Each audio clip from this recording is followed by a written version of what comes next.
Welcome to Networking and Marketing Made Simple. My name is Scott Aaron, and each week we're going to take a behind the scenes look at all things LinkedIn marketing, LinkedIn networking, and how to get what you have in front of more people. So, thank you for joining me, and let's dive on in. Hey, everybody, and welcome back to another episode of Networking and Marketing Made Simple. Super excited for today's episode. Obviously, we have another interview coming right at you guys, and I know how much you guys appreciate hearing the journeys and the stories of other entrepreneurs and the various things that they do. The second reason why I'm excited is we're talking about one of my favorite topics outside of work, which is travel. I love vacationing. As many of you know, Nancy and I spend a lot of time at the Jersey Shore during the summer. We always do weekend getaways. We've traveled a bunch this year to Salt Lake City and various other places. I myself, since I do speaking, I'm traveling all over the country. And it's just a great disconnect. And it's something that if you make time for, very fulfilling, fills your cup, and it's definitely worth it. And we're talking to someone that's an expert, obviously, and not just tour organizing for national and international trips, but also a travel photographer. And I love hearing how people can turn their passion into profit. But as they say, you'll never work a day in your life when you love what you do. So with that, Ralph Velasco, welcome to today's episode. Thanks for having me. Good to be here. So let's rewind the tape before we talk about everything that you're doing now. And I know that you do the highly rated tours and all the international travel, the photography. If you had to rewind the tape in your personal and business journey and press stop at a moment that you feel acted as the catapult or the catalyst for getting you on the path that you're now currently on into the future, what was that moment for you? Well, I can imagine two. One would be the dawn of digital photography, which I would call around the early 2000s, 2001 or two, in my estimation, when I saw an opportunity for creating tours that were based around teaching people how to use their new digital devices. And I had just started my second restaurant in Chicago, and that was 2001 to 2005 or four actually. Excuse me. And I was coming to the end of my initial 3-year lease on that restaurant. I had to decide if I was going to continue with another 5-year lease or if I was going to make a move. And so all these things started coming together. The internet, social media was starting, and digital photography. So I said, there's got to be an opportunity to create trips at the beginning, it was just walking tours or sitting across the kitchen table from someone teaching them how to use their new digital devices. So for yourself, with the digital age, obviously, most of us have now grown up, through it, and now we're on the other side of it. Before you started leveraging it and helping other people, was there any aspect to the new digital age that you found challenging? Well, I'm probably older than you, and so I didn't grow up with it, but it came on maybe when I was about 30, 35 years old, really strong with the internet age and everything. And so it was somewhat new to me. I was into computers already, but the internet, of course. So that took some, learning. There was some education there, and it was a little bit slow going. But the other thing that came around was, telephones. This just the smartphones, which really what came. I guess they say maybe 2007 or something. That was another catalyst that was very important. But the other thing, yes, I did decide to sell that business in 2004. I moved back to California, And I started doing this, which was creating these walking tours and teaching people how to use their new digital devices. And and then in 2000, and I was a financial advisor just to start making some money at the time, because I wanted to have a regular job while I was building this business that I hoped would turn into a business, this hobby that I was hoping would turn into a business. And then we all know what happened in September of 2008, which was the financial crisis. And that was the second catalyst that I was thinking about. So I had been a financial advisor, kind of just scraping along for 3 years, trying to build this side hustle at night and on weekends, teaching at the local city of Newport Beach, different colleges where I didn't have to have a teaching degree. They were more adult education programs.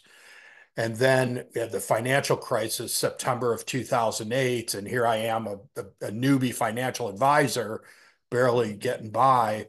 And the next day I went full time into this. And that was the best thing that ever happened to me.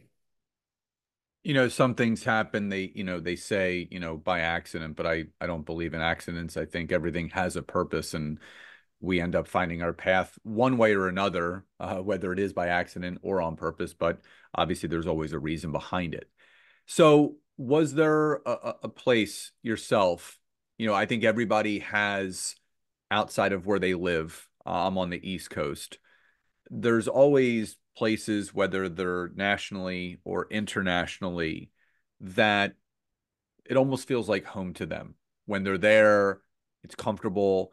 Was there a place that you spent time in or traveled at any point during your personal or professional career that really felt like a second home to you, but also gave you the inspiration to want to show and have other people experience what you had? Yeah, definitely. And right now I'm actually in southern France, at an 11th century castle here. But anywhere around the Mediterranean and Europe, I feel very at home. I've got an Italian and a Spanish ancestry. I studied in Spain when I was 15 in high school, for a summer, and immediately felt at home. And I immediately felt that I was where I wanted to be. And got me hooked on travel to Europe and to Spain specifically. So Spain is really that place. Yeah, I've spent time in France, the UK, Greece. Um, yeah, I mean, I think everybody has different experiences, and the one thing that I always like to talk about is the fact that a lot of people that listen to this podcast are entrepreneurs, whether they're solopreneurs or they have small teams, and a lot of them are in that grind and hustle phase where they're spending a lot of time growing their business, and they're putting themselves and their own personal time on the back burner. And I'm a big believer that you have to do your best to create that work life integration where you are spending the time necessary to build your business, but at the same time, spending that time outside of work doing things like traveling and seeing the world. Is there any advice that you could give the audience to that person that to kind of use the restaurant analogy, in the weeds, right? When that business owner that's spending so much time every single day, 7 days a week, 24 hours a day, 365, and they're really missing the key aspect of living right now, right? Nothing. If you take a week or two off, everything is going to be okay. What's your advice to that person that's having a really difficult time breaking away from the monotony of work and taking some time for themselves, such as traveling? Well, I know that feeling, and I definitely was there. I still travel pretty hardcore. I'm on the road about 8 or 9 months out of the year. I don't have a permanent home, so I'm what's called location independent, or I guess a digital nomad. And for about 12 years, so from 2008, when that we had the financial crisis, to 2020, when the pandemic hit, I was traveling really hardcore, and everyone thought I was on vacation all the time. But when your business is arranging other people's travels, and being with them on every trip, because I lead every one of my tours, it's not a vacation. And so one of the best things that happened to me was actually the pandemic. Now, it decimated my business, as you can imagine, because here I am, a one-man travel business, and people can't even leave their homes for a year and a half or two. So it really was tough on the business, and I'm slowly coming back, but it was the downtime that I needed because I imagine having all these balls in the air, these plates spinning for 12 years, and then it just stopped.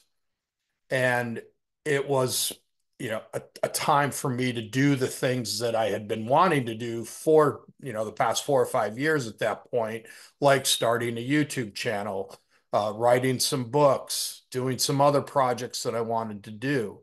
And so I probably got my first actual vacation, even though I was traveling 9 months out of the year, probably a good 9 or 10 years into that business. Because when I'm on a trip, I can't get much of my real work done. I mean, of course, my job is being on the trip, making sure everything goes great, people are having a great time, they get what they paid for. But my regular job is planning these trips, maybe 4 or 5 in the future, and breaking down from trips that had just happened because there's things to do after a trip's done. But when I'm on a trip, I might be able to get 10% of that work done. And so in between trips, everything just, concentrates. All the real work gets put in there. And then so what I'm trying to say is that, I wasn't getting any time off. So I finally just said, I have to make some time for myself, or I'm going to get sick and it's not going to be good. And so you just have to make that time for yourself. And I think it's so important what you say about, just being present, because that's like a whole nother area that I'm exploring. And we maybe could talk about that later, whenever you want.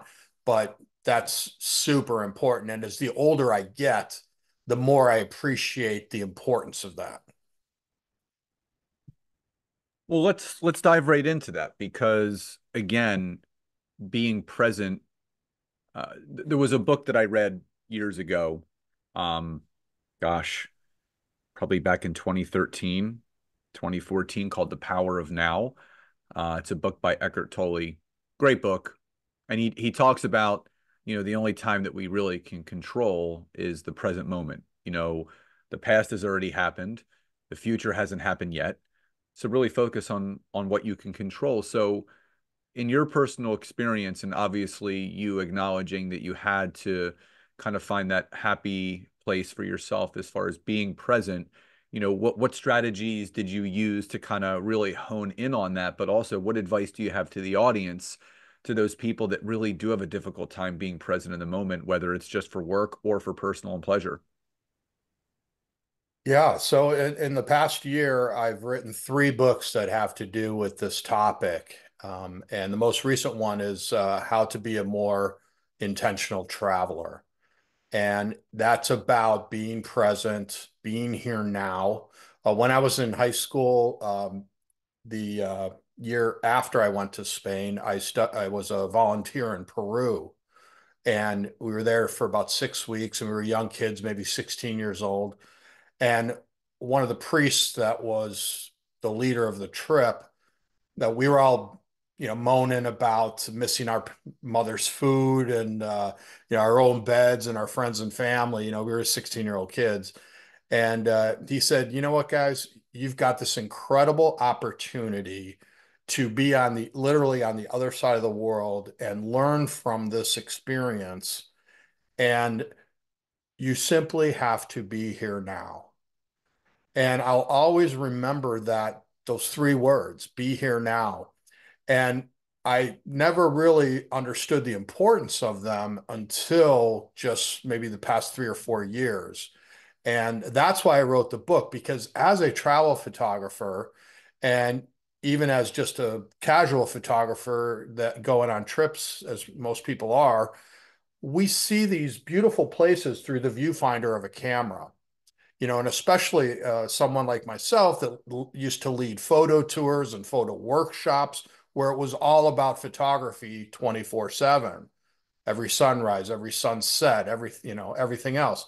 And so I realized I start, I guess as I get older, more mature and you get wiser. And it's like, was I really in those places?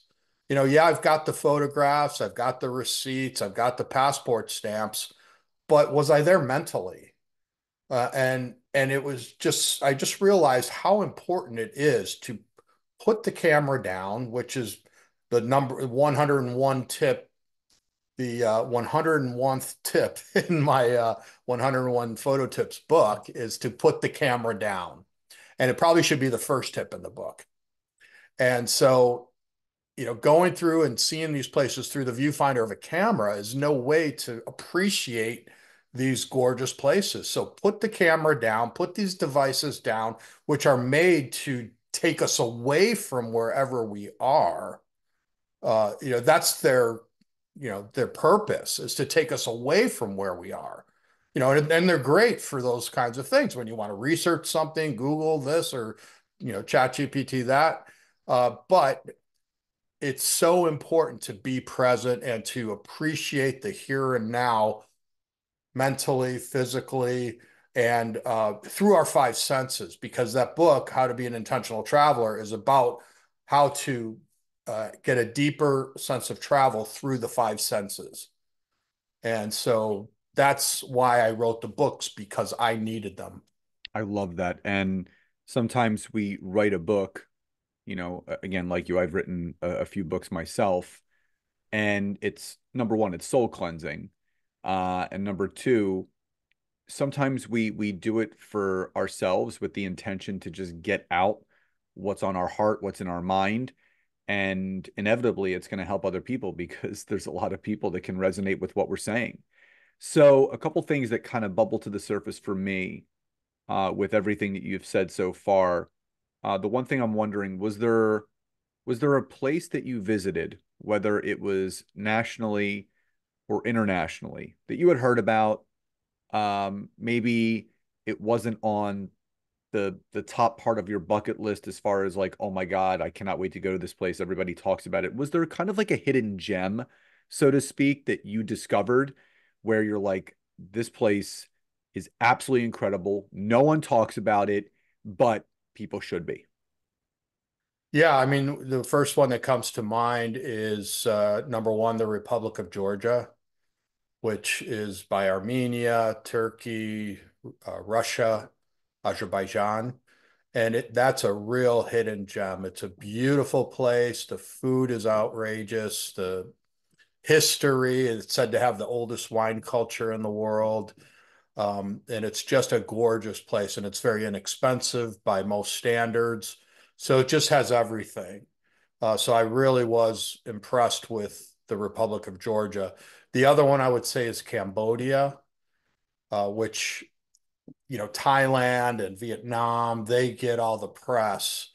And Cambodia is right in the middle there, and it's absolutely outstanding for a lot of the same reasons. Everything to me is about the people in a place and then the food. And so both those places have just incredible, friendly people and wonderful food.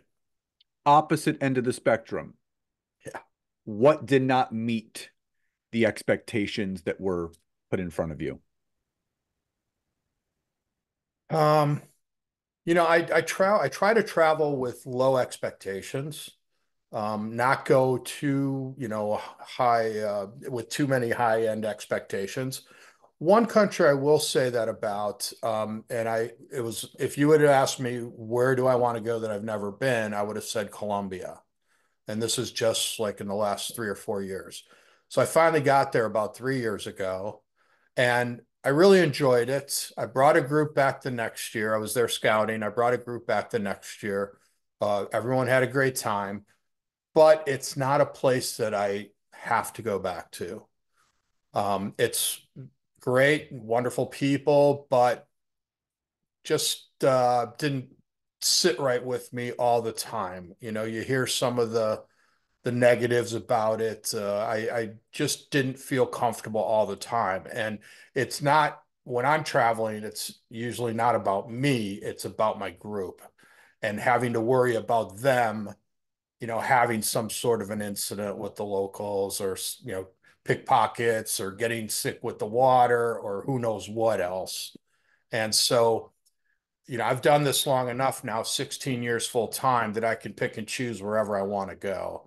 And so I'm starting to concentrate my trips more around Europe, where I don't have to worry about the food people are eating, the water they're drinking, too much about pickpockets and street crime and things like that, getting hit by a tuk-tuk or a scooter. And so that would be my answer. Any place that you haven't yet hit on your to-do list that you're just beyond excited to visit? Well, one that I just did visit was Antarctica. So that was on my list. I'll be honest, it wasn't super high on my list. I've always wanted to go there. I've heard a lot of things about it, but I finally got there this past March of 2024, or February of 2024, and it was beyond anything that I could have imagined. It was just so the natural beauty, I expected, I guess, but I didn't think about the silence, the fact that there's not a telephone pole or a fence or any man-made object as far as the eye could see, other than the ship we were on. Um, but the just the natural beauty, and you are off the grid. How uninhabited is Antarctica that people may not know? Well, there's no indigenous people. There's no people that live there at all. But of course, now there are research stations that people go to and they do research. But it's a continent. It's not a country. And so there are treaties that one of the interesting thing is that only 100 people can get off at any one landing point when you're on these cruises that go down there. And we fly in cruise. So we fly down from Punta Arenas, Chile to the continent, then get on the ship, sail around, and fly back. Because you probably have heard of the Drake Passage, which is notoriously rough. It's got three oceans that come together there. It could be 100-foot waves at times. So that was something I wanted to avoid. And so when I found this company that does a flying cruise, and you spend 5 nights on the smallest ship in the industry with 67 passengers, so that everyone can get off at any landing point, because there's ships down there that they can't even get off, period. They just wave as they go by. But just the natural beauty and the wildlife, and just you're off the grid, and that and they say that 0.005% of the world's population has ever been down there. So Wow. that's it's kind of a pretty elite group to be a part That's of. awesome. Awesome. So, as we start to wind down, for the people that are listening to this that maybe want to start nationally, even locally, before they go internationally, what are your best tips for someone that's looking to kind of break away from the monotony and plan some local or national trips? What's your best advice of how to get them planned ahead? So, the adage, when you fail to plan, you're planning to fail. So, how can someone avoid failing to plan for time off from everything that they're doing? Yeah, I mean, my advice and my job is to plan. I mean, that is my why people pay me, is because of my planning skills and experience, and making sure that things don't go wrong as much as possible when we're traveling, especially halfway around the world. But even when you're planning to travel locally, um, definitely start your if you're new to travel, start in your own backyard, in your own neighborhood, in your own city. Be a tourist in your own city, or the nearest city to you if you don't live in a city. But again, planning and confirming. So I'm all about making sure that all my things that I've planned have been confirmed, setting expectations both for my clients and for yourself when you're traveling, having some plan Bs, maybe even Cs for things that can and will go wrong. So, as soon as you step out of your comfort zone, I mean, things go wrong in our own backyards, but as soon as you venture out a little bit, it's more likely that they will go wrong. So, confirming, planning ahead, doing your research, I think makes a lot of sense. Love it. So, Ralph, as we start to wind down, obviously you've, I know, have piqued the interest of a lot of people that listen to this podcast. For them to learn more about you, how you help plan these tours, but also where they can get any one of the books that you've recently written, what's the best way for people to find out more about you and everything that you have going on? Yeah, so my company is called Continental Drifter Experiences. Everything is available at continentaldrifter.co, not .com. So if you go there, it's the hub for everything. You'll find all my trips there that I have coming up, my books, podcasts I've been on, blog posts, and merchandise and all kinds of stuff that I have. But my books are there, and but they're available on Amazon as well. Just search for uh, as the author, it's under Continental Drifter. So everything's there, and yeah, I like to think that these books make a great gift for any traveler in your life or for yourself. And they're sort of low content books where there's some puzzles, crossword puzzles, word searches, adult coloring pages, affirmations, gratitudes for travel, and then this idea about how to be an intentional traveler through the five plus senses. Love that. So, for all the listeners, you're not going to have to travel too far to find how to connect with Ralph or grab any of the stuff that he's been doing. You can just go to the description of this episode or the show notes or the email broadcast that was sent out for you to listen to this. So, please go there and find out more about Ralph. And obviously, if it's something that you want to dive into, he will be more than gladly to help you really experience more out of life and obviously doing that through travel. So, Ralph, final question before we sign off today. What does success truly mean to you? I think it means doing what you want to do when you want to do it. Um, I, I say I'll never be a billionaire, but I have experienced more things in life than most people ever will.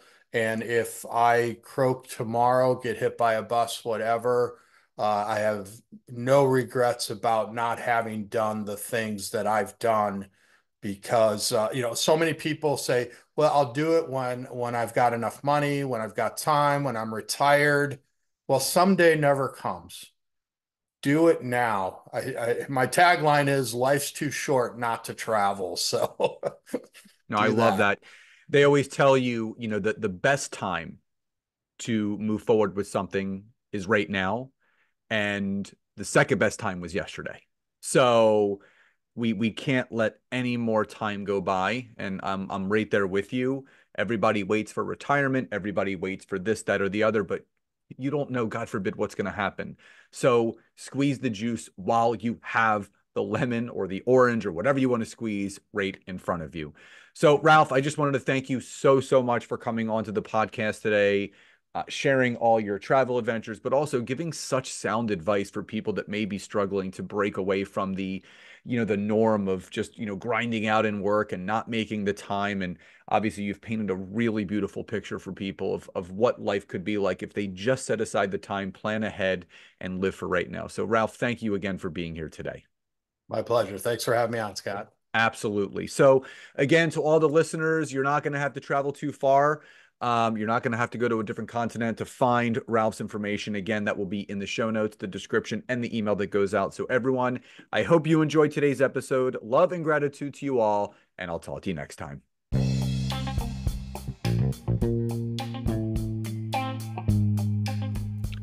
Thank you so much for checking out today's episode. If you could, please support this podcast by hopping over to Apple Podcasts, Google Podcasts, Spotify, or any place that you're listening to this. Leave us a rating and review. Let us know what you loved most and what you would like to hear more of.